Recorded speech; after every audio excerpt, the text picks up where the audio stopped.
Hello बच्चों, तो आप लोग कैसे हैं। तो आज से जो है क्लास 12 के मैथ में सदिश बीजगणित चैप्टर को शुरू कर दिया गया है। तो इसमें आपको सदिश बीजगणित में सबसे पहले आपको पढ़ना है भौतिक राशियां, जिसे इंग्लिश में कहते हैं फिजिकल क्वांटिटीज। तो क्या होता है, देखिए फिजिकल क्वांटिटी यानी कि भौतिक राशि। इसे देखिए, ऐसी राशियां जिन्हें मापा या तौला जा सके उसे भौतिक राशि कहते हैं। अब भौतिक राशियों को कितने प्रकारों में बांटा जा सकता है उसको देखते हैं। अब भौतिक राशि समझ रहे हैं ना, जिसे मापा या तौला जा सके। जैसे हम जो है आलू आलू है, तो आलू को हम तौल सकते हैं, तो वह एक भौतिक राशि है। तो इसी तरह से बहुत सारे एग्जाम्पल्स हैं, तो जिसे हम माप या तौल सके वही जो है भौतिक राशि है।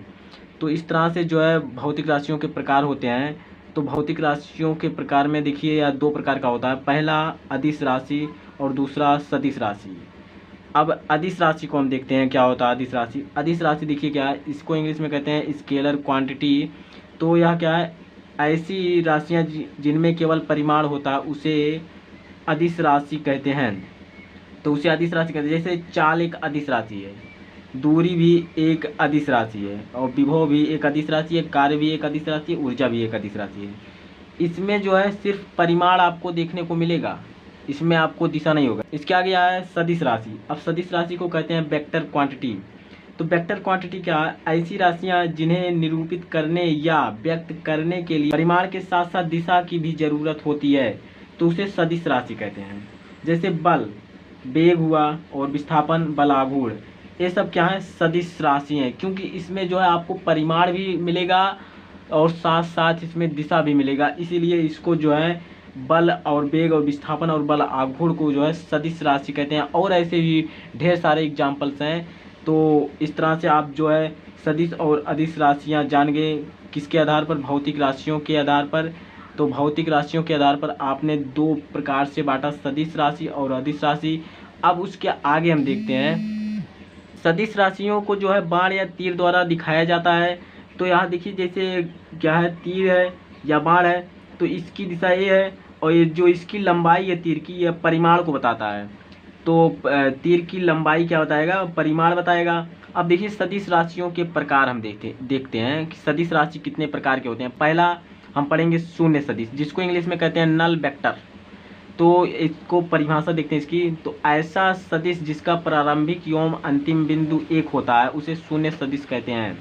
जैसे मान लीजिए यह एक बिंदु है ए, अब इसका जो है प्रारंभिक बिंदु जो है वो भी ए ही है, और इसका अंतिम बिंदु भी जो है वो भी ए ही है। तो इस तरह से यह क्या है, एक शून्य सदिश है। तो इसका जो परिमाण होगा वह शून्य होगा, इसका परिमाण शून्य होगा, क्योंकि इसका एक ही बिंदु पर इसका अंतिम एवं प्रारंभिक बिंदु है, इसलिए यह इसका परिमाण शून्य होगा। तो शून्य सदिश का परिमाण जो होता है वह शून्य होता है। इसे जीरो वेक्टर से प्रदर्शित करते हैं, यानी माडा ऑफ जीरो वेक्टर बराबर होता है जीरो। अगर हम जीरो वेक्टर का माड निकालेंगे तो वह जीरो आएगा। तो जिस तरह से हम जो है देखिए यहाँ पर, जैसे वेक्टर ए, तो यहाँ पर जो वेक्टर ए और वेक्टर बी जो है, वेक्टर ए और वेक्टर बी क्या है, शून्य सदिश है। तो इस तरह से अब ये हो गया शून्य सदिश। इसके बाद मात्रक सदिश आपको क्या होता है, दूसरा प्रकार। तो दूसरा प्रकार है मात्रक सदिश।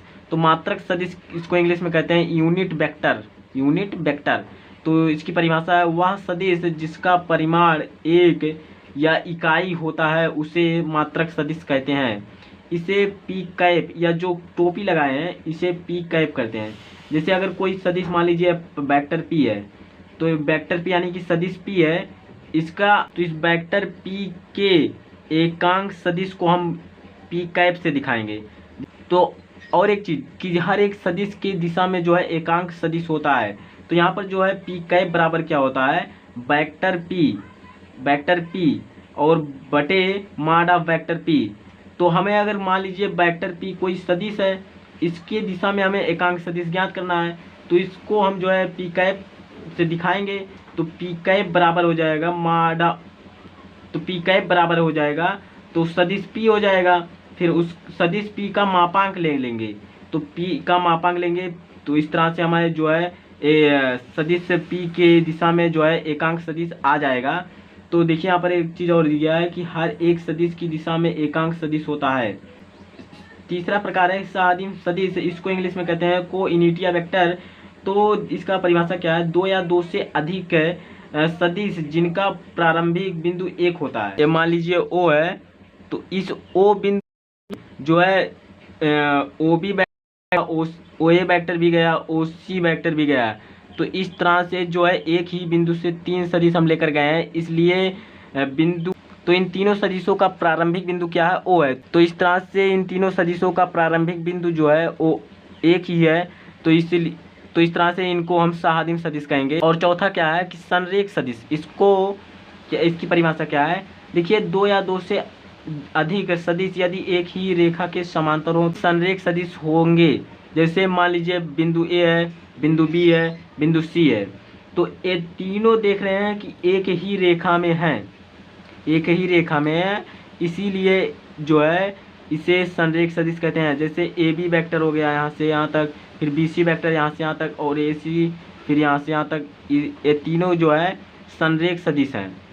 फिर पांचवा क्या है, समान सदिश, दो सदिशों के परिमाण व दिशा समान हो। तो जैसे मान लीजिए वेक्टर ए है बराबर है वेक्टर बी के, तो वेक्टर ए और वेक्टर बी क्या है, समान सदिश हैं। तो यहाँ पर जो है मान लीजिए ए बी क्या है, वेक्टर ए है, तो यहाँ पर सी डी क्या है, वेक्टर बी है। तो वेक्टर ए और वेक्टर बी, इन दोनों के जो परिमाण और जो दिशा है देख रहे हो, इसकी दिशा भी ए बी की दिशा किधर है, बी की ओर है, और सी डी की दिशा किधर है, और डी की तरफ है। तो इस तरह से दोनों सदिशों की जो दिशा है वो एक ही है, और दोनों समान लंबाई के यानी कि समान परिमाण के हैं, तो इसलिए ये समान सदिश हैं। यहाँ पर जो अगला प्रकार है ऋणात्मक सदिश, इसकी परिभाषा है दोनों सदिशों के परिमाण बराबर हों लेकिन दिशा में अलग अलग हों, तो उसे कहते हैं ऋणात्मक सदिश।